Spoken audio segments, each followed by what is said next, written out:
لا ومن يضلله فلا هادي له ونشهد أن لا إله إلا الله وحده لا شريك له ونشهد أن سيدنا وحبيبنا ومولانا محمدا عبده ورسوله الذي أرسله بالحق بشيرا ونذيرا وداعيا إلى الله بإذنه وسراجا منيرا فقد قال الله تعالى في كلامه المجيد وفرقانه الحميد সবাই মহব্বতে প্রাণ খুলে একসঙ্গে বলুন আউযু বিল্লাহি মিনাশ শাইতানির রাজীম বিসমিল্লাহির রাহমানির রহিম وَإِذَا سَأَلَكَ عِبَادِي أَنِّي فَإِنِّي قَرِيبٌ إِنَّ اللَّهَ وَمَلَائِكَتَهُ يُصَلُّونَ عَلَى النَّبِيِّ يَا أيها الذين آمنوا صلوا عليه وسلموا تسليما সকলেই দরুদ ইব্রাহিম পড়েন আল্লাহুম্মা এই বামের আওয়াজ কমাই দেন আপনারা কি দরুদ শরীফ পড়েন না পারেন না ভাই কোনটা নবীজির প্রতি কেউ দরুদ না পড়লে নবী বলেছেন বুখারীর বর্ণনা 3 শ্রেণীর মানুষ ধ্বংস হবে তার ভিতরে যারা নবীর নাম শুনলো দরুদ পড়লো না তারা ধ্বংস হয়ে যাবে এজন্য মেহেরবানি করে সম্মিলিতভাবে পড়েন দরুদ ইব্রাহিম আল্লাহুম্মা সাল্লি আলা মুহাম্মাদ ওয়া আলা আলি মুহাম্মাদ কামা সাল্লাইতা আলা ইব্রাহিম وعلى آل إبراهيم إنك حميد مجيد اللهم بارك على محمد وعلى آل محمد كما باركت على إبراهيم وعلى آل إبراهيم إنك حميد مجيد الحمد لله পৃথিবীর মানচিত্রে 2 শতাধিকের বেশি স্বাধীন দেশের মাঝে ছোট্ট একটি দেশ কয়েক লক্ষ মসজিদ লক্ষ লক্ষ মাদ্রাসা দিয়ে সাজানো প্রিয় ভূমি বাংলাদেশের উত্তর জনপদের অন্যতম প্রাচীনতম বৃহত্তম প্রাচীন ঐতিহ্যের সমৃদ্ধ একটি জেলার নাম হলো আপনাদের রাজশাহী জেলার ঐতিহ্যবাহী তানোর উপজেলাধীন আজকের এই ধানরা চক প্রভুরাম উচ্চ বিদ্যালয় মাঠে 7ম বার্ষিকী তাফসিরুল কোরআন মাহফিলের বরেণ্য সভাপতি পারিশ্ব দুর্গাপুর মাদ্রাসার সম্মানিত দাখিল মাদ্রাসার সুপার ওস্তাদুল আসাতিজা হযরত মাওলানা মোহাম্মদ মাহমুদুল হাসান বিপ্লব আপনি আল্লাহ পাক ওস্তাদের হায়াতের ভিতরে যোগ্যতা বরকত দান করুন বলেন আমিন সহ সভাপতি জনাব আলহাজ মোহাম্মদ মকবুল হোসেন ধানরা প্রধান অতিথি হিসাবে উপস্থিত থাকার সদয় সম্মতি জ্ঞাপন করেছেন এবং আশা করি তিনি থাকবেন রাজশাহী 1 অঞ্চলের সম্মানিত প্রাক্তন সংসদ সদস্য বাংলাদেশ জামাত ইসলামের কেন্দ্রীয় নায়েবে আমির হাজর আলেমের ওস্তাদ প্রাক্তন আপনাদের রাহাবার যিনি ছিলেন এবং আমরা আশা করি এই গোদাগাড়ি তানোরের মানুষের আবারও যিনি সাথে থাকার জন্য ইনশাআল্লাহ খিদমতের চেষ্টা করবেন আল্লাহ যেন তাকে মানুষের খাদেম হিসাবে হযরত ওমরের উত্তরসূরি হিসাবে কবুল করে নেন সকলে বলেন আমিন জনাব অধ্যাপক মুজিবুর রহমান স্যার বিশেষ অতিথিবৃন্দ জনাব শরীফ উদ্দিন মুন্সি সহ যাদের নাম আছে সবার জন্য দোয়া থাকলো মাগরিবের পর থেকে যারা কথা বলেছেন মহব্বতপুর মাদ্রাসার সম্মানিত মুদাররিস মাওলানা মোহাম্মদ আব্দুল মান্নান পরিচালনা করছেন। কথা বললেন মাওলানা রমজান আলী। আমার পরে যিনি অল্প সময়ের ভিতরে যিনি আসবেন, আন্তর্জাতিক নন্দিত মুফাসসিরে কোরআন আলহাজ মুফতি মাওলানা মোহাম্মদ বজলুর রশিদ মিয়া ওরফানা লাকা যিকরক। এই মুহূর্তে আমার সামনে বসা কোরআন পাগল মুসলমান ভাইরা, পর্দার অন্তরের মা এবং বোনেরা, মিডিয়ার মাধ্যমে বাংলাদেশের প্রথিতযশা বড় বড় ইউটিউব চ্যানেল, অনলাইন মিডিয়া, এখানে MBRI সহজে মিডিয়ার ভাইরা আছেন দূর থেকে, সবাইকে নিয়ে আল্লাহ পাকের দরবারে শুকর করি যে আল্লাহ তাআলা আমাদেরকে এমন একটি অনুকূল আবহাওয়ার ভিতরে, আল্লাহ তাআলা ইচ্ছা করলে বৈশাখের ঝড় হবে, এটাই স্বাভাবিক, তা না করে এত সুন্দর একটি আবহাওয়া দান করলেন। আমরা আল্লাহর কাছে চাইব যেন শেষ পর্যন্ত আল্লাহ এই আবহাওয়াটা দান করেন, বলেন আল্লাহুম্মা আমিন। আমরা আল্লাহ পাকের দরবারে শুকর করে সকলে বলছি আলহামদুলিল্লাহ। মাইকটা এইরকম কম বেশি কেন ভাই? আওয়াজটা স্বাভাবিক করেন, কমায় দেন। আমি আপনাদেরকে নিয়ে দরুদ এবং সালাম পেশ করি বিশ্ব মানবতার মুক্তির দূত, আপনার আমার প্রিয় নবী, প্রিয় নেতা, দিন ও দুনিয়ার বাদশা মুহাম্মদুর রাসূলুল্লাহ। সকলে বলেন সাল্লাল্লাহু আলাইহি ওয়াসাল্লাম। নবীজির প্রতি দরুদ এবং সালাম পেশ করছি। এই মুহূর্তে আমি আপনাদের কাছে শুনতে চাই, প্রিয় ভাইয়েরা, আপনারা সকলে কেমন আছেন? বক্স বন্ধ করে দিয়ে মাইক দেন। আর আপনারা এখানে কেন? মাহফিল হচ্ছে তানোর, আপনারা গোদাগারি, কারণ কি? হ্যাঁ, এটা কি ড্যান্সের আসর? থাকবেন পাশে, বক্তার কি প্রয়োজন হয় বলতে হয়। এখানে অনলাইন, এখানে লাইভ চলতেছে, আপনাকে ধমক দত ওখানে চলে যাচ্ছে, বুঝেন না? কানে যেন আওয়াজ আসে, স্বাভাবিক করে দেন, কমায় দেন। আরবিতে একটি প্রবাদ আছে, কুল্লু জাদিদিন লাযীজুন, প্রত্যেকটি নতুন জিনিস আকর্ষণীয় হয়, নতুন খাবার স্বাদেও ভালো লাগে। তা আমি আব্দুল বারী রশিদে আপনাদের সামনে নতুন না পুরাতন? এলাকায় আমি মাহফিল এই মান্দাতে এবার করলাম, ঘাটকইর, এরপরে গাবতলির তাফসির মাহফিল, গোদাগাড়িতে একটা মাহফিল করলাম, ওটা পাকির ইউনিয়ন সম্ভবত মনে হয়, পাকির ইউনিয়নে ওটা এদিক সেদিক মাহফিল করা হয়েছে। আলহামদুলিল্লাহ। নতুন পুরাতন বলে কোনো কথা না, আমরা কোরআনের তাফসির শুনবো, কোরআন থেকে আলোচনা করতে চাই, বলেন আল্লাহুম্মা আমিন। এখানে কেউ যদি কোরআনের আলোচনা শোনার পরে পাশে না আসে, এটা আমাদের জন্য বিশাল দুর্ভোগ। এ মাহফিল কমিটি, আপনারা কি বলবো, আপনারা দয়া করে পাশে কথা বলতেছে, দোকানপাট সব বন্ধ করে দেন। আর পিছনের ভাইয়েরা, পাশের ভাইয়েরা সামনে চলে আসেন ভাই। এ কোরআনের যত কাছে আসবেন তত কোরআনের হেদায়েত পাবেন, তত রহমত পাবেন। কোরআন হলো মহাবিশ্বের মহাবিশ্বয়। কোরআন হলো এমন একটি কিতাব, যে কিতাবের ভিতরে কোনো ভুল, কিয়ামত পর্যন্ত কোরআনের আলোচনা হবে। কখন আলোচনা কি শেষ হবে? জোরে বলেন, শেষ হবে। এ ঘোষণা কার বলেন? আরো জোরে বলেন, আমাদের রবকে। আল্লাহ রাব্বুল আলামিন বলেন, قُلْ لَوْ كَانَ الْبَحْرُ مِدَادًا لِكَلِمَاتِ رَبِّي لَنَفِدَ الْبَحْرُ قَبْلَ أَن تَنفَدَ كَلِمَاتُ رَبِّي وَلَوْ جِئْنَا بِمِثْلِهِ مَدَدًا। কোরআনের আওয়াজ শেষ হলে, কোরআনের আয়াত পড়া শেষ হলে কি বলতে হয় ভাই? এই কথা কি গোদাগাড়ি তানোরের লোকে বলে দেওয়া দরকার? আপনারা বলেন, এটা যদি মাঠ হয় তাহলে বলেন তো, ফুটবল খেলার মাঠে যখন গোল হয়, যে দলের লোকেরা গোল দেয় তারা কিন্তু আনন্দে উচ্ছ্বাসিত হয়ে গোল বলে, ঠিক না? যখন নতুন পানি আসে, বৈশাখের পানি, পুরাতন পুকুর থেকে দেখবেন কই মাছ, মাগুর মাছ কিন্তু আনন্দে উচ্ছ্বাসিত হয়ে চলে যায়, আনন্দ তারা প্রকাশ করে। মুমিনের সামনে যখন কোরআন তেলাওয়াত হবে, মুমিনের বৈশিষ্ট্য হলো, আল্লাহ পাক বলেন, যখন কোরআন তেলাওয়াত হবে, ইন্নামাল মুমিনুনা আল্লাযীনা ইযা যুকিরাল্লাহু ওয়াজিলাত কুলুবুহুম, তখন তাদের হৃদয় আনন্দে প্রকম্পিত হতে থাকবে, ঈমান বৃদ্ধি পাবে। আমরা এই কোরআন শোনার কারণে খুশি না বেজার? একটু সকলে তাকবীর দিলে আপনাদের কোনো আপত্তি আছে ভাই?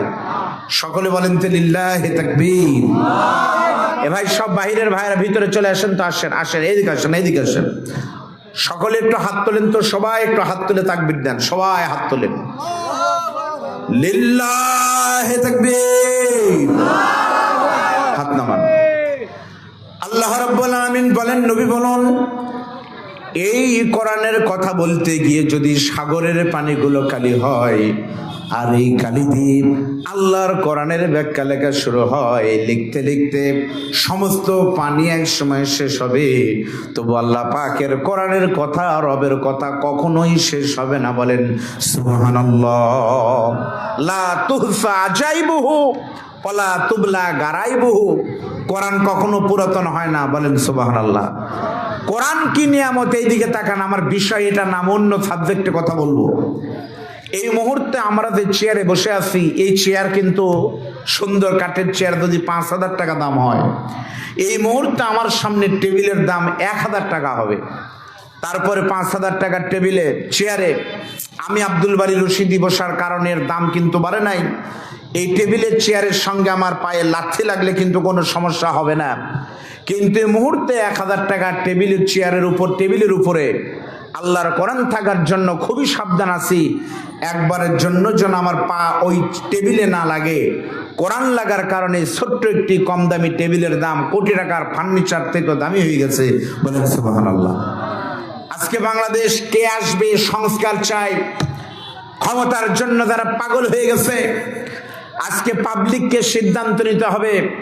মানুষের তৈরি করা মতবাদ দিয়ে বাংলাদেশে শান্তি আসেনি। আমি রমজান মাসে আপনাদের দয়ে মালয়েশিয়া ঘুরে আসলাম। আমি মুফতি আমির হামজা, ওখানে আজহারি ভাইয়ের সাথে দেখা হলো। বাংলাদেশের অনেক শিল্পপতি, কোটিপতি, রাজনীতিবিদ হতে পারে আপনাদের এই আসনের ওমরে ফারুক, তিনি হয়তো মালয়েশিয়ার অধিবাসী। এখন মানুষের তৈরি করা মতবাদ দিয়ে নেতা কোটিপতি হয়, জনগণের ভাগ্য পরিবর্তন হয়নি। মানুষের তৈরি করা মতবাদ দিয়ে ভবিষ্যতে ভাগ্য পরিবর্তন হবে না। 1,000 শহীদ মায়ের রক্তের ঋণ যদি শোধ করতে চান, আবু সাইদের রুহের যদি মাগফিরাত কামনা করেন, তখনই মাগফিরাত হবে যখন মীর মুগ্ধ আর আবু সাইদের বাংলার জমিনে কোরআন দিয়ে রাষ্ট্র চলবে, চোর ডাকাত থাকবে না, মানুষ শান্তিতে থাকবে। এর গ্যারান্টি একমাত্র কোরআন দিতে পারে। চলে বলেন কথা ঠিক না বেটা? প্রিয় ভাইরা, জানেন সে কোরআন থেকে আমি একটি সাবজেক্ট আলোচনা করব, সময় খুব কম। যতক্ষণ কথা বলবো আপনারা থাকবেন তো ইনশাল্লাহ? না থাকে কোনো উপায় নাই, কারণ আমি যদি প্রধান বক্তা হতাম হয়তো যেতেন, কিন্তু থাকাই লাগবে প্রধান বক্তার আকর্ষণে। তাহলে বলেন কথা ঠিক না বেটি? চলেন আমাকে একটু লাইনে উঠায় দেন, আমার সঙ্গে সমস্বরে একটু সকলে পড়েন। আউযু বিল্লাহি মিনাশ শাইতানির রাজীম। বিসমিল্লাহির রাহমানির রাহিম। ওয়া ইযা সাআলাকা ইবাদি আন্নী ফাইন্নী করিব। সাদাকাল্লাহুল আযীম। আমি আপনাদের সামনে একটি বিষয় আলোচনা করতে চাই, যে সাবজেক্টের নাম হলো দোয়া। বলেন সাবজেক্টের নাম কি? দোয়া। এখানে ওস্তাদ আছেন সুপার সাহেব, উনি একটা আলিম মাদ্রাসার টিচার, আমি গুনাহগার একটা ফাজিল মাদ্রাসার আরবি প্রভাষক। আমাদের কিন্তু সাবজেক্ট বলে দেওয়া থাকে যে আপনি কোরআন ক্লাস নেবেন, তাহলে আমি ক্লাসে গিয়ে কিন্তু কোরআনই পড়াবো, আমি কিন্তু বাংলা ব্যাকরণ পড়াবো না। তাহলে আমরা আজকে সাবজেক্ট যেটা আলোচনার বিষয়ের নাম, সকলে বলেন দোয়া। বলেন সাবজেক্টের নাম কি? আচ্ছা, আমাদের সঙ্গে এখানে ছিলাম যতক্ষণ, আমি আমার শ্বশুর আজকের প্রধান বক্তা মাওলানা ফজলুর রশিদ সাহেব, ওনার সাথে যে লোকেরা দেখা করতে যাচ্ছে, কেউ বললো না যে হুজুর 100টা টাকা দেন। এখন পর্যন্ত আমি শুনিনি কেউ বলে হুজুর 200টা টাকা দেন, একটু বিড়ি সিগারেট খাই। কেউ বলে এই কথা? সবাই গিয়ে শুধু একটা কথাই বলে, হুজুর দোয়া করবেন। বলে কি বলে না? জোরে বলেন। এই দোয়ার জন্য মানুষ কেউ যায় হুজুরের কাছে, আবার এই দোয়ার জন্য কেউ যায় পীরের দরবারে, পীরের মাসালের কাছে। জোরে বলেন ঠিক না বেটি? আসলে দোয়াটা কি, কিভাবে দোয়া করলে আল্লাহ শুনবে, এটা জানার দরকার আছে না নেই? জোরে বলেন। আল্লাহ বান্দাকে দিবে একটা মাধ্যম, রহমত দেওয়ার, সে মাধ্যমের নাম হলো দোয়া। সেই দোয়া নিয়ে আমি আপনাদের সামনে কথা বলতে চাই। আল্লাহ কবুল করেন, বলেন আমিন। আচ্ছা ভাই বলেন তো, আমরা যদি ডাকি, আমাদের ডাক আল্লাহ শুনতে পারেন কি পারেন না? জোরে বলেন, পারেন কি পারেন না? আল্লাহ রাব্বুল আলামিন বলেন, বান্দা শোনো, উদউনি আস্তাজিব লাকুম। সুবহানাল্লাহ বলেন। আল্লাহ পাক বলেন, বান্দা তুমি আমাকে ডাকো, ডাকার সঙ্গে সঙ্গে আমি আল্লাহ তাআলা তোমার ডাকের সাড়া দিয়ে দিব। সুবহানাল্লাহ ধরে বলেন। আমরা ডাকলে পর আমাদের ডাকের সাড়া দিবেন কে? আচ্ছা এখন বলেন তো সাড়া কে দেয় ভাই? আমি যদি এখন ডাক দেই, ভাই আব্দুল মান্নান সাহেব আসেন তো, উনি যদি এখানে থাকে তাহলে আসতে পারবেন, কিন্তু উনি যদি এখান থেকে ওই আপনাদের পাশের ওই শরীয়তপুর না মাদারীপুর বাজারে থাকে, তাহলে কি উনি 1 সেকেন্ডের ভিতর আসতে পারবে? পারবে না, কারণ কাছে থাকলে আসা যায়। এখন আপনি আল্লাহকে যখন ডাকবেন তখনই আল্লাহ আপনার ডাকে সাড়া দিবে। তার মানে বোঝা গেল, বলেন তো আল্লাহ কাছে না দূরে? জোরে বলেন। এবার বলেন তো আল্লাহ কাছে যদি থাকে আল্লাহ কোথায়? আমরা অনেকে মনে করি আল্লাহ আরশে, না, আল্লাহ বান্দা আমাদের সব থেকে নিকটে। বলেন কথা ঠিক না বেঠিক? আল্লাহ পাক বলেন, বান্দা শোনো, وَإِذَا سَأَلَكَ عِبَادِي أَنِّي فَإِنِّي قَرِيبٌ। আল্লাহ পাক বলেন, বান্দা হে রাসূল আপনি বলেন আমার বান্দাদেরকে আমি বান্দার খুবই নিকটে থাকি। যখন আমার বান্দা ডাক দেয় তখন আমি আমার বান্দার ডাকে সাড়া দিই। কোথায় আল্লাহ আছে? তাফসীরে আছে আল্লাহ রয়েছে বান্দার ঘাড় যে রগের উপর রয়েছে, এই রগকে বলা হয় শাহরগ। ওই রগের থেকে আল্লাহ আপনার আরো নিকটে আছে। বলেন সুবহানাল্লাহ। প্রিয় ভাইরা, এখন আমি আপনাদেরকে বলতে চাই একটা হাদিসটা বুখারী শরীফের বর্ণনা। আল্লাহর নবী বলেন, ক্বালান নবী সাল্লাল্লাহু আলাইহি ওয়াসাল্লাম আদ-দুআউ মুখুল ইবাদা। সমস্ত ইবাদতের মাথার নাম হলো দোয়া। যারা বলেন কি? আচ্ছা বলেন তো 3 ঘন্টা পরীক্ষা দিয়েছেন, দাখিল পরীক্ষা চলতেছে, এসএসসি পরীক্ষা খুবই ভালো দিল, কিন্তু ভুল করে রোল নাম্বার লেখার কথা মনে নাই। এখন আমি খাতা দেখতে গিয়ে দেখলাম A+ পেল, 82 নাম্বার পাইলো বেচারা, কিন্তু নাম্বার দিব কোন জায়গায়? তার রোল নাম্বার নাই। তাহলে কি হবে ভাই? তাহলে আপনি সবই করলেন কিন্তু আসল জায়গায় গিয়ে আপনি ভুল করলেন। চাইবেন আল্লাহর কাছে, না চাইলেন নামাজ পড়ে না সেই নেতার কাছে। চাইবেন আল্লাহর কাছে, সেটা না আছে মাজার চাইলেন বাবার দরবারে নিয়ামতপুরের তেনাপীরের মাজারের কাছে। তাহলে বলেন তো আপনার কি কাম হলো না? সব শেষ হয়ে গেল, শেষ হয়ে যাবে। আমরা চাইবো কার কাছে? জোরে বলেন কে? আরো জোরে বলেন কে? আমার বন্ধুগণ খেয়াল করেন, আল্লাহর নবী বিশ্ব নবী বলেন, হাদিস শরীফের ভিতরে নবী বলেন, নবীজি বলেছেন আল্লাহর কাছে 2টা ফোঁটার দাম আল্লাহর দরবারে খুবই দামি। প্রথম নম্বর ফোঁটা হলো আমার উম্মাত আল্লাহর বান্দা যখন গুনাহ থেকে অনুতপ্ত হওয়ার পরে বান্দা যখন আল্লাহর কাছে চোখের পানি ফেলায় মাপ চায়, এই চোখের পানির ফোঁটা। আর 2 নম্বর হলো ইসলামী আন্দোলনের জন্য মুজাহিদরা যখন দ্বীনের জন্য তারা রক্ত দেয়, এই রক্তের ফোঁটা, এই 2টা ফোঁটা আল্লাহর দরবারে সব থেকে বেশি দামি। বলেন সুবহানাল্লাহ। আল্লাহর কাছে কয়টা ফোঁটার দাম বেশি ভাই? একটা হলো চোখের পানির ফোঁটা, আর একটা হলো রক্তের ফোঁটা। বলেন কথা ঠিক না ঠিক? আজকে বাংলাদেশে রক্তের দাম আমরা বুঝিনি। রক্ত কাকে বলে? রক্ত দিচ্ছে আমরা যখন এখানে ওয়াজ করতেছি, আমাদের এই ওয়াজ এখন রক্ত দিচ্ছে আমাদের পার্শ্ববর্তী ভারতের মুসলমানরা।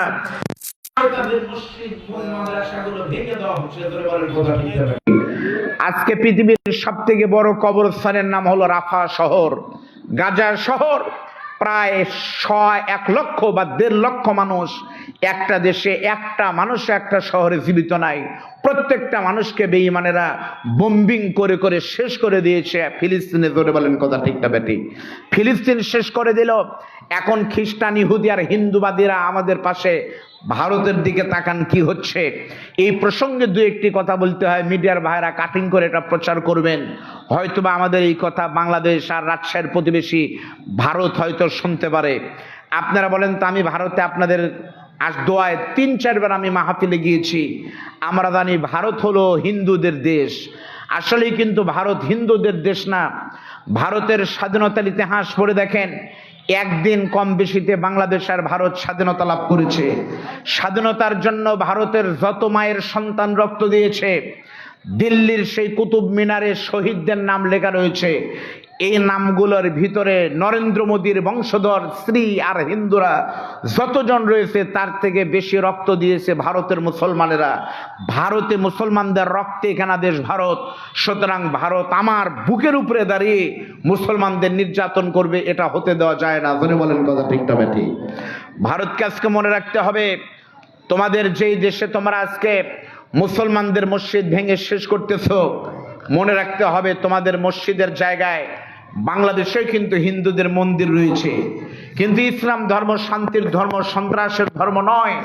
সেজন্য আমরা দেখেছি ভারত এত কিছু করলো, মুসলমানেরা কিন্তু কোনো কিছুই করেনি। ধরে বলেন কথা ঠিক না ঠিক? ভারত আজকে মুসলমানদেরকে মারতেছে। আজকে একটা হাদিস আপনাদের সামনে বলে যায়, আলেম ওলামা আছেন, আল্লাহর নবী বলেছেন শেষ জামানায় আমার উম্মতের সাথে একটা যুদ্ধ হবে। নাসাই শরীফের হাদিস, সেই যুদ্ধের নাম হলো গজওয়াতুল হিন্দ। সে গজওয়াতুল হিন্দে যারা জীবন দিবে, শহীদ হবে, নবী বলেন তারা বিনা হিসেবে জান্নাতি হবে। জোরে বলেন সুবহানাল্লাহ। সাহাবীরা বললেন হুজুর ওই যুদ্ধ কাদের সাথে হবে? আল্লাহর নবী বলেন ওই যুদ্ধ হবে হিন্দুস্তানের সাথে। হিন্দুস্তান মানে কোন দেশ আপনারা জানেন না? কোন দেশ? হিন্দুস্তান মানে ভারত। এটা হাদিস, সহি হাদিসে কিন্তু আছে। ভারতের সঙ্গে আমাদের একটা যুদ্ধ হবে। সেই যুদ্ধ কিন্তু বেঁধে দেওয়ার সম্ভাবনা 2-1 বছরের ভিতরও আমরা মনে করতেছি হয়তো বাড়তে পারে। ভারতের সঙ্গে যুদ্ধ যেমন সত্য, ভারত আমার কর্ণাটক প্রদেশে আমার বোন মুস্কানের গা থেকে বোরকা খুললো, প্রথম দামা বাজিয়েছে। ভারতের বাবরি মসজিদ ভেঙে রাম মন্দির করার মাধ্যমে ভারত দ্বিতীয়বার ঘন্টা বাজিয়েছে।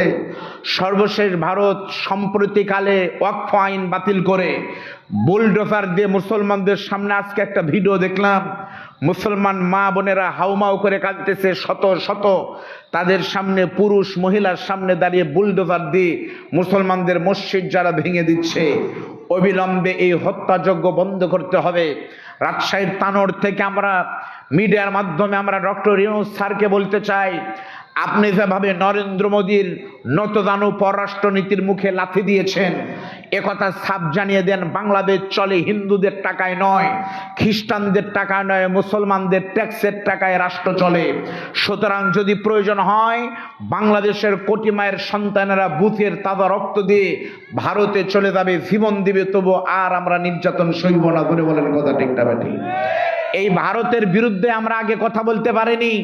বাংলাদেশের কথা বললে ভারতের কিছু দালালেরা মাহফিলে বাধা দিয়েছে, দেয় কি দেয়নি করে বলেন? আজকে কিন্তু আর তারা নাই, কারণ তারা আফসোস করতেছে, চাইল অধিকার, আল্লাহ বানালো সরকার, বিদায় নিল স্বৈরাচার, আর তার কিছু ভক্ত এখনো করতেছে হাহাকার। জোরে বলেন কথা ঠিক না ঠিক? খেয়াল করেন, পেঁয়াজের দাম আল্লাহ কমায় দেয়নি। যতদিন পর্যন্ত আপনারা মনে করছেন পেঁয়াজ আর আলু ভারত দিবে, ততদিন পেঁয়াজের দাম কিন্তু অনেক হাই উচ্চ দামে ছিল, আলুর দাম বাড়িয়ে দিয়েছে। আর এখন আপনারা ভারতকে লাথি দিয়েছেন, আল্লাহ পেঁয়াজ সহ অনেক প্রয়োজনীয় জিনিসের দাম কমিয়ে দিয়েছে। ভারত হুমকি দিচ্ছে তোমাদের চিকিৎসার ভিসা দিব না। আলহামদুলিল্লাহ ভারতের দরকার নাই, 1000 শয্যা বিশিষ্ট কয়েকটা হাসপাতাল বাংলাদেশে নির্মাণ করবে চীন।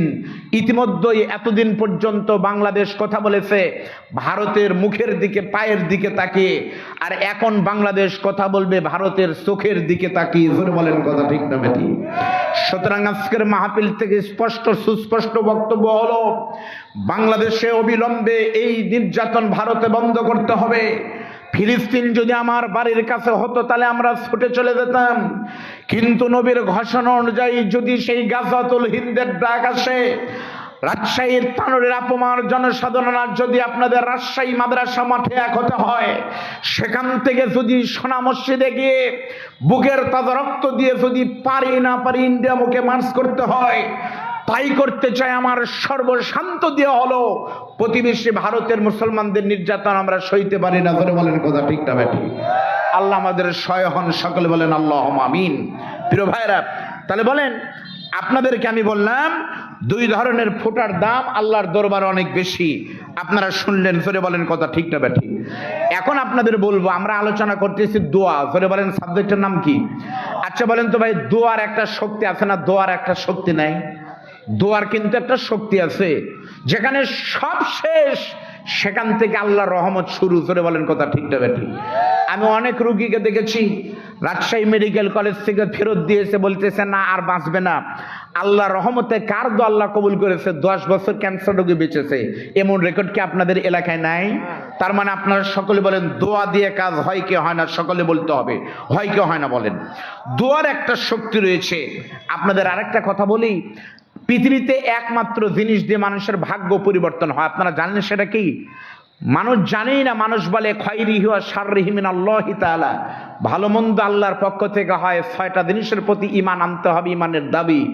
এর ভিতরে অবশ্যই আপনি জন্মের 50,000 বছর আগে আপনি কিভাবে মারা যাবেন তাও কিন্তু আল্লাহর খাতায় লেখা ছিল। কিন্তু হাদিসে রয়েছে সবকিছুই চেঞ্জ হয় না, দোয়ার মাধ্যমে শুধু মানুষের ভাগ্য কিঞ্চিত হলেও পরিবর্তন হয়। Everything is prewritten but by supplication is rewritten. একমাত্র দোয়ার দ্বারা মানুষের ভাগ্যকে আল্লাহ পরিবর্তন করে দেয়। জোরে বলেন সুবহানাল্লাহ।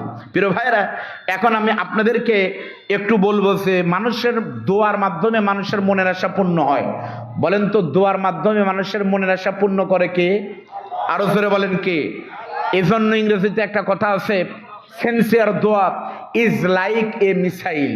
আবার বলতেছি, খেয়াল করেন, সিনসিয়ার দোয়া is like a missile. Missile যেমন তার লক্ষ্যবস্তু মিস হয় না, ওই রকম মানুষের দোয়া 100% কবুল হয়, কখনো বিফল যায় না। জোরে বলে একটু সুবহানাল্লাহ। মানুষের দোয়া যে কবুল হয়, আমি ছোট্ট একটি ঘটনা বলবো। আমি এমনি আজগুবি কোনো ঘটনা না, আপনাদের শিক্ষার জন্য বলতেছি। এই কথাটা রয়েছে ইবনুল জাওজি তার আল মানাকিব আল ইমাম আহমদ ইবনে হাম্বল রাহমাতুল্লাহ আলাইহি কিতাবের ভিতরে লিখেছেন। আলেম ওলামারা জানেন মানুষের দোয়া কেমনে কবুল। ও ভাই, আপনার দোয়া আল্লাহ কবুল করবে, গোদাগাড়ির তানরে আপনি দোয়া করেন, আল্লাহর কসম আল্লাহ আপনার দোয়া কবুল করে। আপনি জানেনই না কবুল হয়। তার ছোট্ট একটা উপমা দেবে, একটা গরিব মানুষের উপমা, তাহলে বুঝবেন। খেয়াল করেন আমার বন্ধুগণ, খেয়াল করেন। ইবনুল জাওজি রাহমাতুল্লাহ আলাইহি বর্ণনা করেন, আমরা সকলেই জানি পৃথিবীতে অনেক আলেম রয়েছে যাদের নাম সারা পৃথিবীর মানুষ কিন্তু স্মরণীয় করে রেখেছে। তার ভিতরে একজনের নাম হলো ইমাম আহমদ ইবনে হাম্বল রহমতুল্লাহ আলাইহি। আলেমদের কাছে কিন্তু তার গ্রহণযোগ্যতা আকাশের চাঁদের মতো। সেই ইমাম আহমদ ইবনে হাম্বল রহমতুল্লাহ আলাইহি বর্ণনা করেন, তার সময় ইমাম আহমদ ইবনে হাম্বল একদিন বিকালবেলা রাস্তা দিয়ে বের হয়েছেন, মুসাফির অবস্থায় সফরের ভিতরে যাচ্ছে। সফরে যেতে যেতে ইমাম আহমদের এক জায়গায় গিয়ে রাত হয়ে গেল। সেই জায়গায় গিয়ে যখন মাগরিবের সালাতের আজান দিয়েছে, ইমাম আহমদ তখন চিন্তা করলো, এত রাত্রিতে আর আমি কোথাও যাব না, মাগরিব নামাজ এশার সালাতেই মসজিদে আদায় করব। মাগরিব এশার নামাজ ওই মসজিদেই তিনি আদায় করার পরে আহমদ ইবনে হাম্বল তখন চিন্তা করলেন, দিনের বেলা রাস্তা চলবো, রাত্রের বেলা রাস্তার যানবাহন নাই, পায়ে হেঁটে আর আমি যাব না। এই চিন্তা করে শীতের রাতে ইমাম আহমদ ইবনে হাম্বল ওই মসজিদে থাকার জন্য তিনি নিয়ত করে ফেললেন। সুবহানাল্লাহ বলেন। বুঝেন নাই? ইমাম আহমদ তখন তো আর এরকম পরিবহন ছিল না, অনেক দূরের পথ। উনি চিন্তা করলেন রাতে আর যাব না, মাগরিবের সালাত আর এশার সালাত 2 ওয়াক্ত এখানে আদায় করে সকালবেলা যদি আল্লাহ কবুল করে তাহলে এখান থেকে যাব, এখন আর যাব না। এই মনে করে এশার সালাতের পরে ইমাম আহমদ মসজিদের ভিতরে এক কোনায় গিয়ে তার পোটলার ভিতর থেকে একটা বালিশ বের করে উনি শুয়ে পড়ছে। এমন সময় মসজিদের মুয়াজ্জিন সাহেব এসে ধমক দিয়ে বলতেছে, এই হুজুর, এখান থেকে উঠে নেই, মসজিদে থাকার কোনো সুযোগ নাই। ইমাম আহমদ ইবনে হাম্বল বলে, ভাই আমি তো মুসাফির, মুসাফির তো আল্লাহর ঘরে থাকতেই পারে। তখন অল্প জ্ঞান, শিক্ষিত কম, ওই মুয়াজ্জিন তখন অত বড় আলেমকে চিন্তা না পেরে বলতেছে, না তোমাকে এখানে থাকতে দিব না, তাড়াতাড়ি বের হও। ইমাম আহমদ তখন কি করবে, মন খারাপ করে তার ওই পোটলাটা ব্যাগটা নিয়ে আস্তে করে রওনা দিয়ে কোথায় যাবে ভাই? এখান থেকে হেঁটে গিয়ে আপনাদের পাশে যেমন বাজার রয়েছে মাদারীপুর বাজার, ওই রকম মাদারীপুর বাজারে গিয়ে দেখে শীতের রাত, গোটা বাজারের সব দোকানপাট বন্ধ, শুধুমাত্র একটা দোকান সারা রাত খোলা থাকে। বলেন সুবহানাল্লাহ। যেমন মান্দা ফেরিঘাটে কিছু দোকান আছে সারা রাত খোলা থাকে, থাকে না? আমি এই রোডে যত মাহফিল হয় ওখানে গিয়ে কালাই রুটি, না হলে একটা চা, না হলে একটা সন্দেশ খাই যাই, তারপরে বাড়িতে যাই। ওই রকম শীতের রাত তো ইমাম আহমদ দেখে ওই বাজারে কোনো দোকান খোলা নাই, শুধুমাত্র একটা রুটির দোকান খোলা। তো ইমাম আহমদ গিয়ে আস্তে করে রুটির দোকানে, যেখানে খাবার দিয়ে বসার জায়গা আছে, উনি বসতেছে আর দোকানদারকে বলে, ভাই আমি যদি আপনার এখানে রাত কাটাতে চাই, এখানে বসে বসে, আপনি দোকানদারের কি কোনো অসুবিধা আছে? দোকানদার তখন মুচকি হাসতেছে আর বলতেছে, আমার তো কোনো সমস্যা নেই, বরং ভালোই হয়, রাতের বেলায় একা একা কি করব, আপনি বসেন গল্প করি হুজুর। তখন ইমাম আহমদকে না চিনতে পেরে আমার মতো সাধারণ হুজুর মনে করে বসতে দিয়েছে।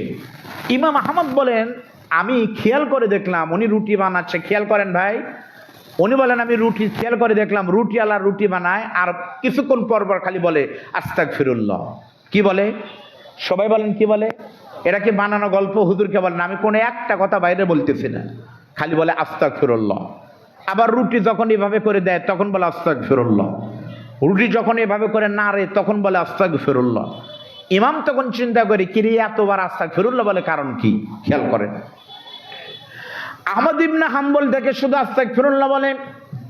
এক পর্যায়ে গিয়ে আহমদ ইবনে হাম্বল তখন বলতেছে, ভাই কিছু মনে করবেন না, আমি একটু জানতে চাই, আমি খেয়াল করে দেখতেছি আপনি সন্ধ্যা রাত থেকে শুরু করে এখন পর্যন্ত মিনিটে মিনিটে শুধু কিছুক্ষণ পর পর আস্তাগফিরুল্লাহ বলেন, কারণ কি? সঙ্গে সঙ্গে দোকানকার চোখের পানি ফেলে, কাদের বলে আপনি কে, আপনার পরিচয় আমি জানি না। আমি আস্তাগফিরুল্লাহ বলার কারণ হলো আমি গরিব মানুষ, আমার অত সম্পদ নাই, কিন্তু আমি সবসময় আস্তাগফিরুল্লাহ, আল্লাহর কাছে আমি মাপ চাই, আল্লাহর কাছে ক্ষমা চাই। এই দোয়াটা নিয়মিত পড়ার কারণে আল্লাহ আমাকে এতই রহমত দান করেছে। এই আস্তাগফিরুল্লাহ বলার কারণে আল্লাহ আমাকে এমন যোগ্যতা দিয়েছে, আমি মুখ দিয়ে যে কথা বলি সেই কথাই আল্লাহ কবুল করে নেয়। বলেন সুবহানাল্লাহ। এই আস্তাগফিরুল্লাহ বলার কারণে আমি মুখ দিয়ে যা বলি সেটাই আল্লাহ কবুল করে। ইমাম আহমদ তখন বলে, তাই আস্তাগফিরুল্লাহর এত দাম? বলে হ্যাঁ। তখন বলতেছে, হুজুর মনে কিছু করবেন না, এখন পর্যন্ত আমি দোয়া করছি কবুল হয়নি এমন রেকর্ড নাই, কিন্তু এই পর্যন্ত আস্তাগফিরুল্লাহ দিয়ে শুধু একটা দোয়া কবুল হয়নি। কি বলতেছে? আমি দীর্ঘদিন হলে দোয়া করে আস্তাগফিরুল্লাহ দিয়ে, আল্লাহ আমার সব চাওয়া তুমি পূর্ণ করেছো, একটা চাওয়া অন্তত কবুল করো, সেটা হলো আমার ইচ্ছা জগতের শ্রেষ্ঠ একজন আলেম এই সময়ের ভিতরে তিনি হলেন ইমাম আহমদ ইবনে হাম্বল, আল্লাহ তাকে যেন আমি একবার চামড়ার চোখ দিয়ে দেখতে পাই। কিন্তু এত দোয়া পরে আস্তাগফিরুল্লাহ, সেই দোয়া এখনো কবুল হয়নি। জোরে বলেন সুবহানাল্লাহ। ইমাম আহমদ তখন লাভ যেটা বলতেছে, ভাইজান আপনার সেই দোয়া আল্লাহ কবুল করেছে, যার জন্য আপনি এতবার আস্তাগফিরুল্লাহ পরে দোয়া করতেছেন। আমি গুনাহগার হুজুর, আমি হলাম সেই ইমাম আহমদ ইবনে হাম্বল। একটু আওয়াজ দিয়ে বলেন সুবহানাল্লাহ। তাহলে আপনারা বলেন দোয়া কবুল হয় কি হয় না? জোরে বলতে হবে, হয় কি হয় না? এখন আমি কিন্তু বক্তা হিসাবে কিন্তু না, আমি কিন্তু কাটা কাটা কথা বলতেছি যেন দোয়া নিয়ে আর কোনো পীরের মাজার আপনাদের নাও দেওয়া লাগে। দোয়ার জন্য কোনো হুজুরে মুরগি দেওয়ার জন্য লাগে, হুজুর মুরগি দিচ্ছি দোয়া করবে। এই তেনা পীরের মাজার নিয়ামতপুর আমি গিয়েছি। এই নিয়ামতপুরে আমার গাড়ির সামনে আমি বসে আছি, এই তো 3-4 বছর আগে ভাবিসা আমার মাহফিল ছিল, ভাবিসা বলে, হ্যাঁ আমি যাওয়ার সময় দেখি আমার গাড়ির ড্রাইভারকে বললাম দাঁড়াও তো ভাই। গাড়ি ব্রেক করার পর আমি দেখলাম একটা আমের গাছে কি যেন সব ঝুলতেছে, বিভিন্ন রকম কিছু। আমি তখন বললাম এগুলো কি? বলতেছে যার বাচ্চা হয় না সেই মানুষ এখানে তেনার ভিতর করে এগুলো মাটি ঢিল পাথর রেখে যায়, তার বিশ্বাস হলো তেনা যখন ভারী হবে ইচ্ছা করলে এই পীরের দোয়ায় মানুষের পেটের ভিতরে সন্তান ভারী হয়ে 10 মাস পর নিজ দিয়ে বের হয়ে যাবে। জোরে বলেন নাউজুবিল্লাহ। আল্লাহকে সাক্ষী রেখে বলতেছে, আমার আলোচনা শোনেন, আমার মতো কোনো হুজুরের কাছে কোনো পীরের কাছে যাওয়া লাগবে না, আপনার দোয়া আপনার ঘরের ভিতরে 100% কবুল করবেন। বলেন তিনি কে? ইনশাল্লাহ। আপনাদেরকে বলবো মানুষের দোয়া 3 রকম কবুল হয়। বলেন কয় রকম? অনেকে মন খারাপ করে, হুজুর আমার দোয়া আল্লাহ কবুল করেন। আরে দেখো, দোয়া কবুল হয় 3 প্রকারের। কয় প্রকার বলেন? একটু আওয়াজ দিয়ে বলেন। 3 প্রকার। প্রথম নম্বর হাদিসে আছে, আপনি যখন চাবেন সাথে সাথে দোয়া কবুল করবে, এটা হলো কারেন্ট দোয়া, সাথে সাথে কাজ হবে। 2 নম্বর দোয়া হলো আল্লাহ ওই দোয়াটা কবুল করবে 2 বছর পর, 6 মাস পর। হয়তো এখন থেকে 6 মাস পরে আপনার একটা বিপদ ছিল, হয়তো আল্লাহর খাতায় লেখা ছিল চৌবাড়িয়া অথবা কেশরহাট, রাস্তা পার হওয়ার সময় আমার এই ভাইটা মোটর সাইকেলে অ্যাক্সিডেন্ট করে মারা যাবে, আল্লাহ না করুক উদাহরণ দিচ্ছি, মারা যাবে, এটা তার বাজেট ছিল। কিন্তু উনি একটা ভালো কাজ করে দোয়া করছে 25 সালে, আল্লাহ ওইটা কবুল করেনি, এই জন্য যে ওনার ওই দোয়াটা ওই বিপদ থেকে মুক্ত করে দিয়ে অ্যাক্সিডেন্ট হতোই, মারাও যেত, কিন্তু অল্পের জন্য মারা যায় না। এমন ঘটনা হয় না? এমন ঘটনা হয় না? আয়সা বলতেছে এইভাবে, দেখেন জামা খুলে বলতেছে, আগে কি হয়েছে ভাই? সকালবেলা মাঠে গেলাম আলুর জমিতে, একটা বড় বিষাক্ত সাপ, আমাদের বগুড়ায় বলে গোমা সাপ, আপনাদের দিকে কি বলে? আপনাদের দিকে তো কাছাকাছি ভাষা, চাপাই গেলে একটু ভাষা একটু চেঞ্জ হয়, চাপাই গেলে হুজুর আর শালা হয়, আসসালামু আলাইকুম। তো এখানে তার শালা টালা নাই, বুঝতেছেন তো ভাষা। গোমা সাপ এসে বলতেছে, সুপার সাপ বলতেছে সাপ কামড় দিছিল, অল্পের জন্য বেঁচে গেলাম। অল্পের জন্য আপনি বাঁচেন হুজুর, অল্পের জন্য নেতা ভাই বাঁচে নাই, 2 বছর আগে কোনো ভালো কাজ করেছিল, একটা গরিব মানুষকে খাবার দিয়েছিল, ঈদের আগে কাউকে 1 কেজি লাচ্চা সেমাই কিনে দিয়েছিল, কোনো বিধবা মানুষকে 500 টাকা দিয়েছিল, কন্যা দায়গ্রস্ত মহিলাকে 5000 টাকা দিয়েছিল। আল্লাহ খুশি হয়ে এই দোয়াটা কবুল করেছে 2 বছর পর। ওই দোয়ার বরকতে আল্লাহ তাআলা তাকে রোড অ্যাক্সিডেন্ট থেকে হেফাজত করেছেন। এটা হলো 2 নম্বর, জোরে বলেন সুবহানাল্লাহ। আর 3 নম্বর কি? হাদিস শরীফের ভিতরে রয়েছে 3 নম্বর হলো, আমি আব্দুল বারী রশিদী, হয়তো আপনারা এখানে যারা শুনতেছেন সকলে জান্নাতি, একমাত্র আমি হলাম আল্লাহর গুনাহগার বান্দা, জাহান্নামী হয়তো আমি এখনো রয়েছি। আমার জীবনের একটা ভালো আমলকে আল্লাহ কবুল করে নিয়ে সেই দোয়া কিন্তু এখন আল্লাহ দুনিয়াতে কবুল করবে না। এই দোয়াটা আল্লাহ রিজার্ভ করে রেখে দেবে কিয়ামতের দিন। সমস্ত মানুষের সামনে যখন বিচার হয়ে আমি জাহান্নামে যাব, দুনিয়ার ওই দোয়ার পরিবর্তে আল্লাহ তাআলা হাসরের দিন আমাকে জান্নাতি করে দিবে। তাহলে দোয়া কবুল হয় কয় রকম বলেন? হবেই, হয় সরাসরি, না হলে 2 বছর পর, না হলে কিয়ামতে। মুসলমানদের দোয়া কখনো ফেরত, জোরে বলেন, মুসলমানদের দোয়া কখনো ফেরত। আপনারা বলতে পারেন হুজুর তা যদি না যায়, ফিলিস্তিনের মসজিদে আকসা ভাঙতেছে, আল্লাহ কি দোয়া কবুল করে না? ভারতের মুসলমানদেরকে মারতেছে, আল্লাহ কি নাই? এ আবেগ কিন্তু আমারও রয়েছে। সাহাবীরা কিন্তু এক সময় সহ্য করতে না পেরে বলেছিল, মাতা নাসরুল্লাহ, আল্লাহর সাহায্য কোথায়? ওগো নবী, আপনি কি আল্লাহর নবী না? আপনি আল্লাহর নবী হলে আল্লাহ দোয়া কেন কবুল করতেছে না? মনে রাখবেন, আল্লাহ ধরে না, ধরলে আল্লাহ, জোরে বলেন, 17 বছরে কেউ কি বলেছিল ভাই যে এই জালেম কোনোদিন শেষ হবে? সবাই গ্যারান্টি দিয়েছিল 41, না হলে মরা পর্যন্ত। যদি বলেন কথা ঠিক না ঠিক? আজকে যারা ক্ষমতার জন্য পাগল হয়ে গেছেন, ক্ষমতা দাও। আমি যদি সরকার হতাম তাহলে আমি বলতাম নির্বাচন দেওয়া দরকার 2040 সাল পর্যন্ত। আপনারা তো ধরেই লিখেছিলেন 41, তাহলে 1 বছর বাদ দিয়ে 40 পর্যন্ত হবে। ক্ষমতার হাফ পাগলগুলো পুরো পাগল হোক, আর পুরো পাগলগুলো সবগুলো পাবনায় যাক। ভালো মানুষের হাতে আমরা ক্ষমতা দিতে চাই, আর কোন স্বৈরাচার যেন বাংলাদেশের জন্ম না নেয়, সেই চেষ্টা করতে হবে। ধরে বলেন কথা ঠিক না ঠিক? মানুষ সরকার পরিবর্তন করে কি করবেন? পরিবর্তন করতে হবে নীতি আর আদর্শ, তাছাড়া আবার আবু সাইদের মায়ের বুক খালি হবে। পত্রিকায় দেখলাম এখনো বাংলাদেশের 60 জন শহীদের লাশ এখনো ঢাকা মেডিকেল কলেজের মর্গে এখনো পড়ে আছে। 60 জন মায়ের সন্তান, তাদের মা বাবার লাশ কার সন্তান এখনো চিহ্নই পাওয়া যায়নি। আর আপনি ক্ষমতার জন্য লাফালাফি করলেন কেন? এখন এই ক্ষমতা নয়, আগে রাষ্ট্রযন্ত্র সংস্কার হবে, তারপরে নির্বাচন হবে। ধরে বলেন কথা ঠিক না ঠিক? আগে আমরা কথা বলতো হুজুর আপনি রাজনীতি রস করবেন না কেন? এই দেশ যারা স্বাধীন করছে আপনারা তাদের ভিতরে নাই। আল্লাহর বিচার এখন যদি কেউ কথা বলে, এখন আপনাদের যেমন অধিকার রয়েছে আমাদের রয়েছে। 2024 সালের আন্দোলনে বাংলাদেশের আলেমরা, ইমামেরা, বক্তারা, মাওলানারা, মাদ্রাসার ছাত্রদের ভূমিকা আপনাদের থেকে বেশি ছিল। ধরে বলেন কথা ঠিক না ঠিক? সুতরাং নির্বাচনের আগে সংস্কার হতে হবে। সংস্কার মানে কি? পুলিশের পোশাক পরিবর্তন। বাংলাদেশের এক চোর বলতেছে এর আগে, কয় নির্বাচনের আগে পরিবর্তন করে দেওয়া লাগবে, পুলিশের পোশাক দিতে হবে নীল। কেন? কয় পোশাক পরিবর্তন করলেই ভালো হবে। আচ্ছা ভাই বলেন তো, পোশাক পরিবর্তন করে কোনো লাভ আছে?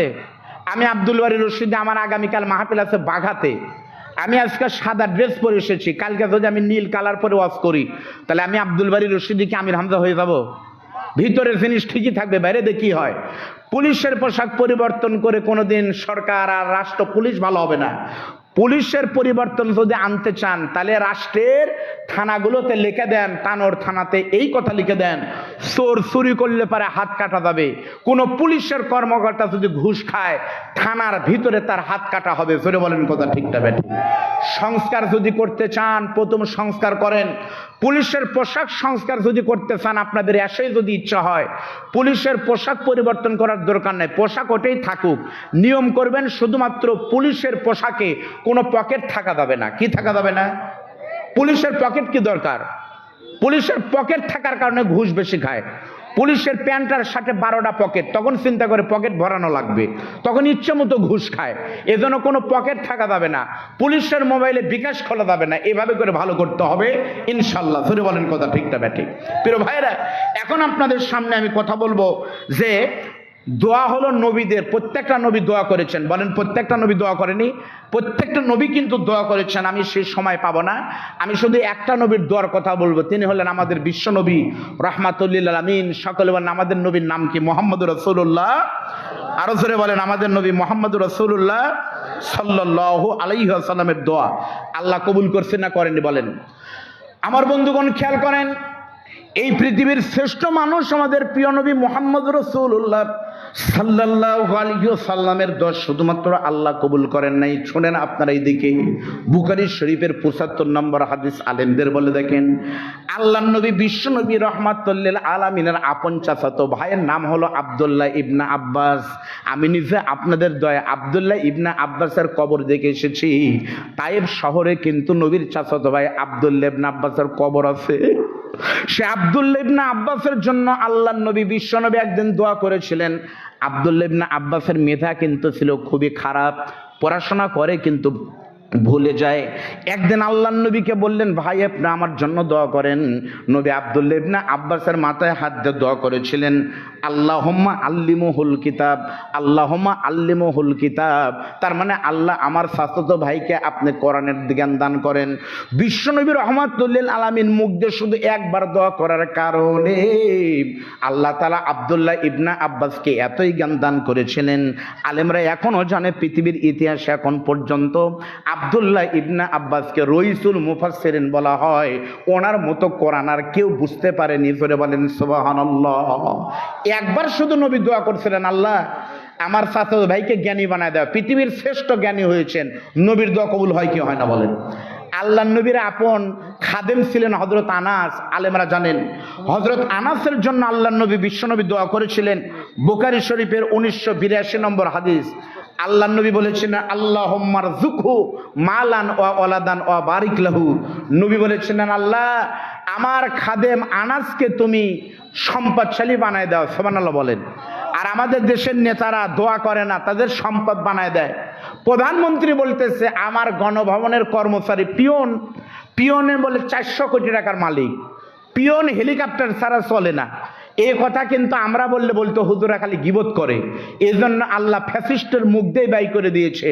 তার পিয়ন যদি 400 কোটি টাকার মালিক হয়, তার পরিবার কত টাকার মালিক এটা আল্লাহ ছাড়া কেউ জানে না। জোরে বলেন কথা ঠিক না ব্যাঠি? আল্লাহ নবী সম্পদ দেননি, তার খাদেমের জন্য দোয়া করেছেন, আল্লাহুম্মা রযুকহু মালান ওয়া ওয়ালাদান ওয়া বারিক লাহু। বুখারীর বর্ণনা, নবী বলেন, আল্লাহ আমার খাদেম আনাস ছোট্ট মানুষ, আমার পানি দেয়, আমার জায়নামাজ বিছায় দেয়, আল্লাহ আমার স্যান্ডেল সামনে আগায় দেয়। আমার খাদেমের জন্য আমি দোয়া করলাম, আমার কলিজার টুকরা আনাসকে তুমি সম্পদ বাড়ায় দিও। আল্লাহর কসম, বুখারীর বর্ণনা, কোরআনের পরে জায়গা। এতই সম্পদ আল্লাহ দিলেন, প্রত্যেক বছর সবার বাগানে খেজুর ধরে একবার, একমাত্র নবীর দোয়ার কারণে আনাসের বাগানে বছরে খেজুর ধরতো 2 বার। আচ্ছা আপনারা সুবহানাল্লাহ বলেন না কেন ভাই? সুবহানাল্লাহ কি কিনে নিয়েছেন? না সুবহানাল্লাহ কি কিনে আনছেন হুজুর? এক একটা সুবহানাল্লাহ 30 টাকা দাম। এখনই পুরাবো না, প্রধান বক্তার সময় সুবহানাল্লাহ বলবো, তাই কি? জোরে বলেন সুবহানাল্লাহ। এবং বলেছেন আল্লাহ আনাসের সন্তান বাড়ায় দাও। বিশ্বাস করেন হযরত আনাসকে আল্লাহ 82টা সন্তান দিয়েছিলেন নবীর দোয়ার কারণে। আপনি বলবেন হুজুর তাহলে আমাদের জন্য কি? আপনার জন্য নবী দোয়া করবেন, আপনার জন্য দোয়া করবেন। সে দোয়া কি ভাইদান? কি কিছু বলতেছে? আপনার জন্য দোয়া কি? হাদিস শরীফে আছে, দেন মা। ফকিরকে যেমন অভিনয় করতে হয়, নবী বলেছেন দোয়া আল্লাহ কবুল করবে, তার আগে তোমাকে কিছু খেয়াল রাখতে হবে। আমি আপনাদের 10টা নিয়ম বলে দিব ইনশাআল্লাহ। হাদিস শরীফ থেকে 10 রকম আদব দিয়ে দোয়া করবেন, আপনার দোয়া আল্লাহ 100% কবুল করবে ইনশাআল্লাহ। বলেন আল্লাহুম্মা আমিন। হাদিস শরীফে বুখারীর বর্ণনা, প্রথম দোয়ার নিয়ম হলো দোয়া করার আগে আপনাদের ওযু করবেন। দোয়া করার আগে কি করবেন? হাদিস শরীফে বুখারীতে আছে ওযু করে দোয়া করলে দোয়া কবুল হয়।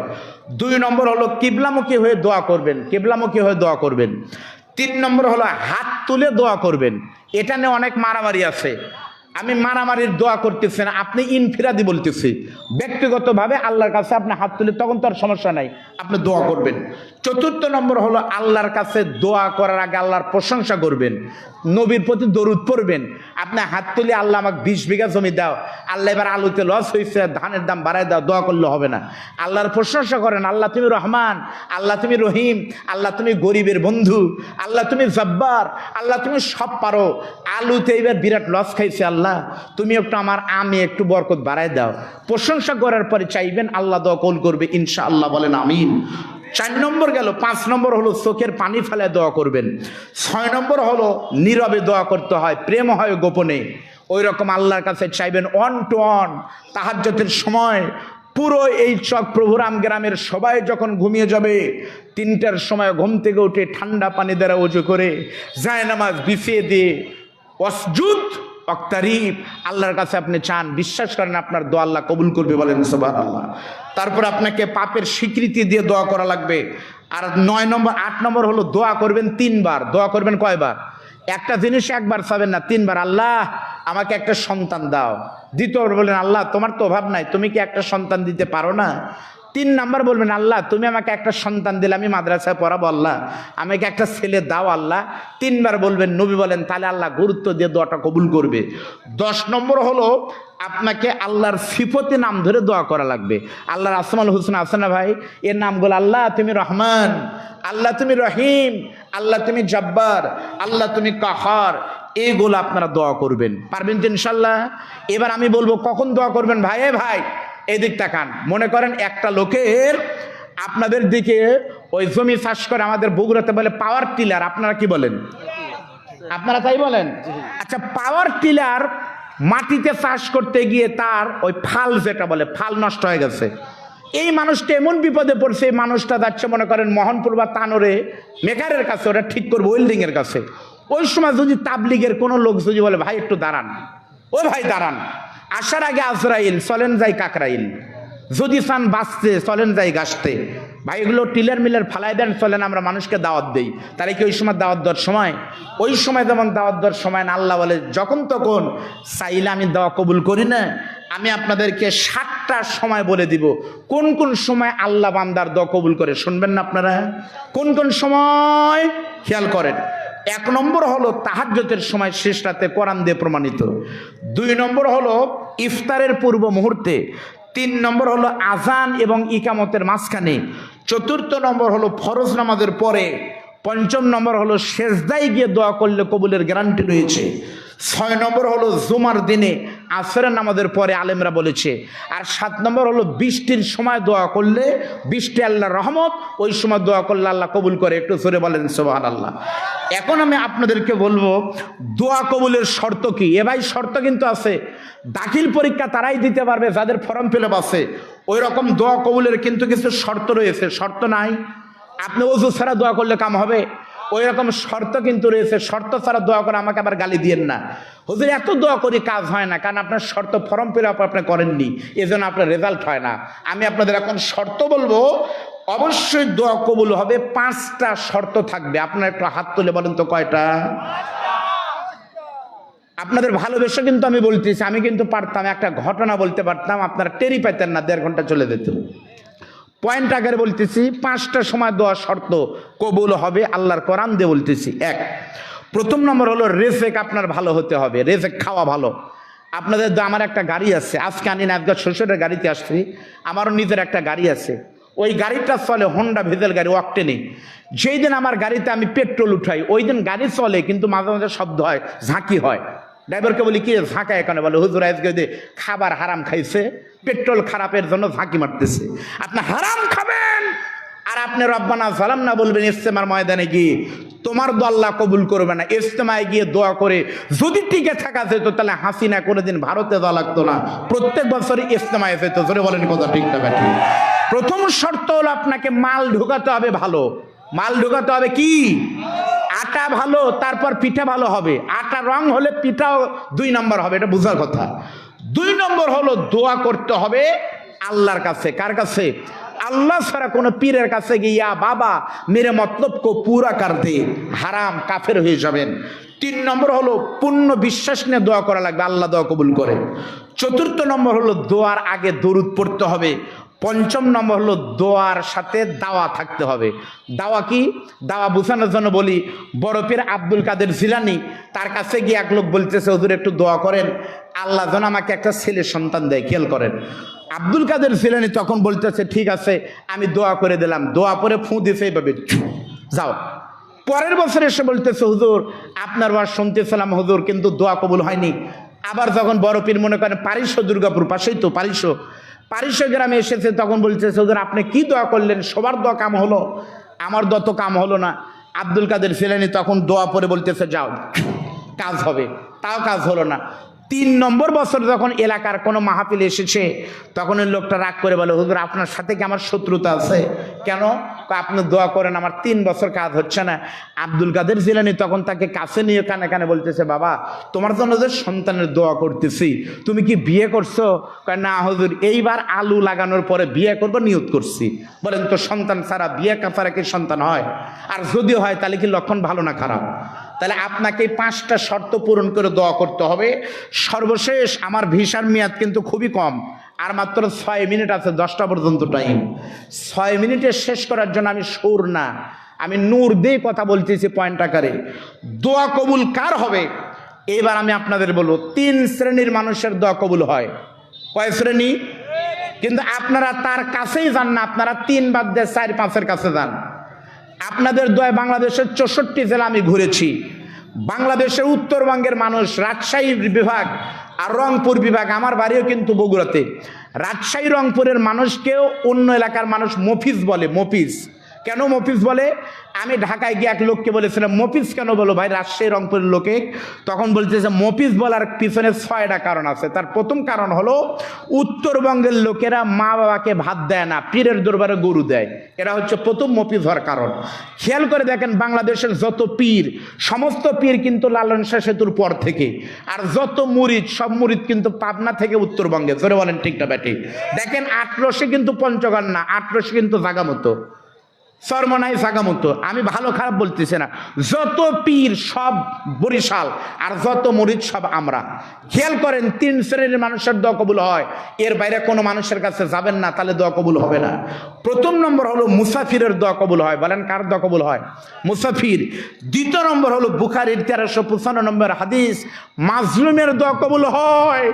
ও তানোরের মুসলমান, আজকে নাম ধরে বলছি, মাজলুমের দোয়া যে কবুল হয় তার বড় প্রমাণ হলো বাংলাদেশ। জোরে বলেন কথা ঠিক না বেঠিক?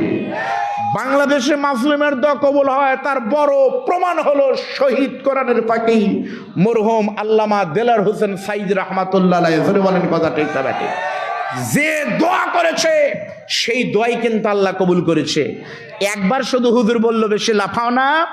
এমন ঝাঁকি বাংলাদেশের 18 কোটি পাবলিক মারবে, এক ঝাঁকিতে দাদার বাড়ি, মামুর বাড়ি, দিল্লিতে গিয়ে পড়বা। 5 তারিখে হেলিকপ্টার গেল কলকাতা না গিয়ে দিল্লিতে। কেন গেল? ওই যে মাজলুমের দোয়া কবুল করেছে। আল্লামা সাইদি যে দোয়া করেছে, আল্লাহর কসম সমস্ত দোয়া আল্লাহ কবুল করেছে, খালি একটা দোয়া আল্লাহ এখনো ঝুলন্ত রেখেছে। সর্বশেষ তার দোয়া হলো কাবা শরীফের ভিতরে। ওনারা কাবা শরীফের চারপাশে, আমি গিয়েছি 2 বার, কাবার ভিতরে যেতে পারেনি, আমরা শুধু চারে ধারে কিন্তু ঘুরেছি। আল্লামা সাইদি কাবা শরীফের ভিতরে কিন্তু ঢুকেছে। উনি বলেছে ওনার নিজের বক্তব্য, 30 মিনিট সেজদা দিয়ে আমি সাইদি 2টা দিনই চাইছি আল্লাহর কাছে। 1 নম্বর, আল্লাহ তুমি আমাকে শহীদি মরণ দিও।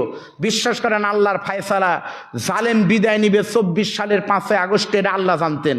সেজন্য আল্লাহ 23 সালে সাইদি সাহেবকে বের করে হাসিনার প্রশাসন দিয়েই কিন্তু 20 দিয়ে মেরেছে।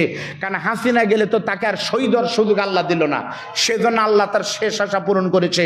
সর্বশেষ সাইদি সাহেবের একটা দোয়া ছিল, আল্লাহ বাংলাদেশে তুমি কোরআনের আইন চালু করে দিয়ে আমার শেষ চাওয়া। ইনশাআল্লাহ সব দোয়া যদি আল্লাহ কবুল করে, আগামী নির্বাচনে আমরা দেখতে পারতেছি শহীদ কোরআনের পাখির শেষ দোয়া বাংলার মাটিতে চালু হবে। কোন রাম আর বাম মানুষের তৈরি করা বাবার স্বামী আদর্শে নয়। বাংলাদেশ থাকলে কোরআন দিয়েই বাংলাদেশের রাষ্ট্র আগামীতে চলবে ইনশাআল্লাহ। আপনাদের বিশ্বাস হয় কি হয় না বলেন? 2 নম্বর, মাজলুমের দোয়া কবুল হয়। আর 3 নম্বর মা আর বাবার দোয়া কবুল হয়। ফেরে বলেন কথা ঠিক না ব্যাঠি? আমার সময় আছে আর মাত্র 3 মিনিট 2 মিনিট আমার ভাইরা মনে বক্তব্য দেওয়ার জন্য। না ভাইরা কথা বলবো, অতিথি আমার 2 মিনিট আমি শেষ করতেছি। মন খারাপ করতেছেন আপনারা? কারা কারা করতেছেন তারা একটু হাত তোলেন। মন খারাপ করতেছেন তাহলে হাত তুলেন কেন চাচা? হাত তোলা যাবে না। যেই বলে আয় রে তারই সাথে যাই রে, বুঝার সুদা নাই রে, বিড়ি খায় ভোট দেওয়া, হাত তোলার অভ্যাস বাদ দেন। বুঝে শুনে ভোট দেওয়া লাগবে, ঠিক আছে? আচ্ছা আমার বন্ধুগণ, 3 শ্রেণীর মানুষের দোয়া কবুল হয় 2 মিনিট সময়। প্রথম হলো মুসাফিরের দোয়া কবুল হয়, তার প্রমাণ হলো ইমাম আহমদ ইবনে হাম্বলের শুনলেন। দ্বিতীয় নম্বর মাজলুমের দোয়া কবুল হয়, আল্লামা সাইদির কথা শুনলেন মুরব্বী। এবার মা বাবার দোয়া কবুল হয়, সেটা বোঝানোর জন্য বলতেছি। নবী বলেননি পীরের দোয়া কবুল হয়, নবী বলেছেন মায়ের দোয়া কবুল হয়। বোঝানোর জন্য ছোট্ট 1 মিনিটের একটা ঘটনা বলবো। আপনারা একটু মেহেরবানি করে হাত তোলেন তো। আপনাদের ভিতরে কারা কারা মক্কায় গেছেন, হজ করছেন, কারা কারা ওমরায় গেছেন, কারা কারা তারা হাত তোলেন তো। এই যে মানুষরা হাত গেছে, আমি দোয়া করি আল্লাহ যেন আপনাদের সবাইকে মক্কায় কবুল করে, বলেন আমিন। সত্যি বলতেছি, বাংলাদেশের চানরে নামাজ পড়বেন একরকম শান্তি মনে হবে। আপনি বাংলাদেশের কুসুম্বা মসজিদে নামাজ পড়বেন একরকম শান্তি মনে হবে। বাইতুল মোকাররমে নামাজ পড়বেন একরকম শান্তি মনে হবে। কিন্তু কোনো নেকির কিন্তু কম বেশি নাই, সব কিন্তু সমান। কিন্তু নবী বলেছেন পৃথিবীর শুধু 3টা মসজিদে নামাজ পড়লে পারেন আমাদের নেকি কম হয়। নবী বলেছেন আমার কোন উম্মত যদি আমার ইন্তেকালের পর কিয়ামত পর্যন্ত মসজিদে নবীতে গিয়ে 1 রাকাত নামাজ পড়তে পারে, ওই মসজিদে কালো সাহাবী বেলাল আযান দেওয়ার কারণে, আমি নবী ইমাম হওয়ার কারণে ওই মসজিদের দামে এত বেশি বেড়ে গেছে। 2 ধরনের বর্ণনা আমি পাইছি হাদিসে। কোন বর্ণনা এসেছেন নবী বলেছেন কেউ নবীতে 1 রাকাত নামাজ পড়লে সই হাদিস তার নামায় আমলে 1000 রাকাত নামাজের নেকি হবে। আর কোন কোন বর্ণনায় এসেছে 1 রাকাতে 50,000 রাকাত নামাজের নেকি হয়। 2 নম্বর আকসা মসজিদে নামাজ পড়লে ফিলিস্তিনে 500 রাকাত নামাজের নেকি হয়। আর 1 রাকাত নামাজ পড়লে পারে 1 লক্ষ রাকাত নামাজের নেকি হয়। সেই মসজিদের নাম হলো বাইতুল্লাহ শরীফ, হিরেম শরীফ। আপনারা কাবার ইমাম কারা নামাজ পড়ায়? নেট যদি থাকে ছেলেরা এখনই তোমরা একটু সার্চ দাও ভাই, কাবার ইমাম কারা শুধু লেখা সার্চ দাও। 13 জন ইমামের কিন্তু ছবি চলে আসবে। কাবা শরীফের নামাজ পড়ায় কিন্তু মোট 13 জন। প্রত্যেকটি ইমাম যখন নামাজের তেলাওয়াত করে, আমি নিজে কিন্তু নামাজ পড়েছি কাবা শরীফকে সামনে নিয়ে, মাতাবে যখন নামাজ পড়েছি, কাবার ইমাম যখন নামাজের নিয়ত করে তখন মনে হয় আল্লাহর কোরআন যেন নাজিল হচ্ছে। এই কাবার ইমামদের ভিতরে 2 জন ইমামের কণ্ঠ কিন্তু মধুর থেকে কিন্তু আরো মধুর। সবারটা হলো গুড, কারোটা হলো বেটার, আর 2 জনেরটা হলো সুপারলেটিভ, একবার বেস্ট। এই 2 জনের ভিতরে একজনের নাম হলো ডক্টর শায়েখ আব্দুর রহমান সুদাইসি, আরেকজনের নাম কিন্তু শায়েখ আল্লামা শায়েখ আহমদ কালবানি। এই কালবানিকে আপনারা চিনেন না, ভাইরাল না, তাই কালবানি রস করতেছে। মা কাকে বলে দেখেন? কালবানি হলো নাইজেরিয়া বাড়ি, কালবানি হলো সব থেকে কালো। আপনাদের ভিতরে যত কালো মানুষ আছেন সব কালো মিলে কিন্তু কালবানির মতো কালো হবেন না। কিন্তু উনি কাবার ইমাম কেমনে হলেন? এখন থেকে মাত্র 10 বছর আগে লন্ডনে একটা মসজিদ উদ্বোধন করতে গিয়ে কালবানিকে জিজ্ঞেস করা হয়েছিল, কাবার ইমাম আপনি একটু মেহেরবানি করে বলেন তো, আপনি কালো মানুষ, নাইজেরিয়ার একটা অজপাড়াগের সন্তান, কেমনে কাবার ইমাম হলেন? কোন যোগ্যতায় কাবার ইমাম হলেন? মেহেরবানি করে একটু বলেন তো। ওই দিন কালবানির চোখের পানি ফালে বলেছিল, শুনে নাও, আমি কাবার ইমাম কালবানি, কিন্তু আমি আমার চেহারা দিয়ে কিন্তু কাবার ইমাম হইনি, আমার লেখাপড়া দিয়ে কিন্তু কাবার ইমাম হইনি। আমি কালো মায়ের সন্তান কালবানি কামার ইমাম হয়েছি। আমার দুঃখিনী মায়ের দোয়ার বরকতে। কালবানি বলেন আমার মা, আমি কালবানি ছিলাম খুবই দুষ্ট। ছোটবেলায় আমার মতো দুষ্ট আমার গ্রামে কেউ ছিল না। আমার বয়স যখন 5 বছর তখন আমি কালবানিকে নিয়ে আমার মা আর বাবা হজ করতে গিয়ে একদিন তাহাজ্জুদের সময় কাবা শরীফের পাশে গিয়ে আমাকে কাবার গেলাপের সাথে ধরে চোখের পানি ফেলে কেঁদেছিলেন, বলেছিলেন মনিব সত্যি তুমি যদি মায়ের দোয়া কবুল করো, আমরা মা বাবা হয়ে দোয়া করি আমার কলিজার টুকরা সন্তান কালবানিকে তুমি, আমি মায়ের দর বরকতে বড় হলে একদিন কাবার ইমাম বানিয়ে দিও। আলবানির দয়, মায়ের দয় কামার ইমাম হয়েছে। আল্লাহর কসম, মায়ের বদ্দর কারণে নবীর সাহাবীও বিপদে পড়ে গিয়েছিল। হযরত আলকামা, মায়ের দয়ে জান্নাত হয়, পীরের দয়ে জান্নাত হয় না। বাবার দয়ে জান্নাত হয়, পীরের দয়ে জান্নাত হয় না। মনে রাখবেন, পাহাড় যত বড়ই হোক আকাশের নিচে, নদীতে মাছ যত বড়ই হোক পানির নিচে, আপনি সন্তান যত বড় হন, আপনার জান্নাত আপনার দুঃখিনী পাগলি মায়ের পায়ের নিচে। মায়ের কোনো বিকল্প নাই। আমার সময়ও শেষ, আমি সংক্ষিপ্ত আলোচনা করলাম, আমার আলোচনাও শেষ। আমি একটু দেখতে চাই, টাকা চাবো না, শুধু দেখবো দোয়া করার জন্য। আমি আমার দোয়া কবুল হবে, মুসাফির আমি। আপনারা একটু দেখান তো আপনাদের ভিতরে কার কার মা অথবা বাবা নাই, অথবা দুইটাই নাই, অথবা একটা নাই। যেমন আমার বাপ নাই, আমি হাত তুলেছি। আহারে, কত মানুষের মা বাবা নাই, দেখেন কত মানুষের। এই মানুষগুলোর মা নাই বাবা নাই, হাত নামান। আমি আপনাদের কাছে একটা আহ্বান কি করে যেতে পারি? গত ঈদ গেল, সামনে ঈদুল আজহা আসবে। গত ঈদের সবাই ফিন্নি খেয়েছে, আপনার মা কিন্তু লাচ্চা খায়নি। সামনে ঈদের সবাই গোস্ত খাবে, আপনার বাবার এক টুকরা গোস্ত খাবে না, ঠিক না ভাই? ওই মা বাপ যাদের চলে গেছে, আপনাদের ভিতরে আমাকে কিন্তু তাফসীর মাহফিল কমিটি একবারও বলেনি কালেকশনের কথা। উনি কালেকশন, আমার শ্বশুর কিছু কথা বলবেন, টাকা উদ্দেশ্য না। এই কমিটির উদ্দেশ্য হলো তাফসীর মাহফিল যেন কিয়ামত পর্যন্ত জারি থাকে। নিয়ামতপুরের গাবতলীর তাফসীর মাহফিল 17 বছর যারা নিষিদ্ধ করেছিল, আল্লাহ তাদেরকে কিয়ামত পর্যন্ত বাংলাদেশে ফেন্সিডিল যেমন অবৈধ, বেঈমানের অবৈধ হয়ে গেছে। ধরে বলেন কথা ঠিক না ব্যাটি? এই মাহফিল 7 বছর না, কিয়ামত পর্যন্ত চলুক। আপনারা চান কি চান না? আপনার বাবা যদি বেঁচে থাকতো, আপনার বাবা কি দিয়ে একটা লুঙ্গি দেওয়া লাগতো 500 টাকা, আপনার মাকে একটা শাড়ি দেওয়া লাগতো 500 টাকা। আপনাদের ভিতরে আল্লাহকে সাক্ষী রেখে কালেকশন না, আমাকে বলেও নি, সত্যি কেউ বলেনি। আমি শুধু আমার দোয়াটা প্রমাণ করার জন্য আপনাদের ভিতরে স্বেচ্ছায় এই তাফসীর মাহফিল 2025 সালে হচ্ছে। আগামী বছর থেকে প্রত্যেক বছর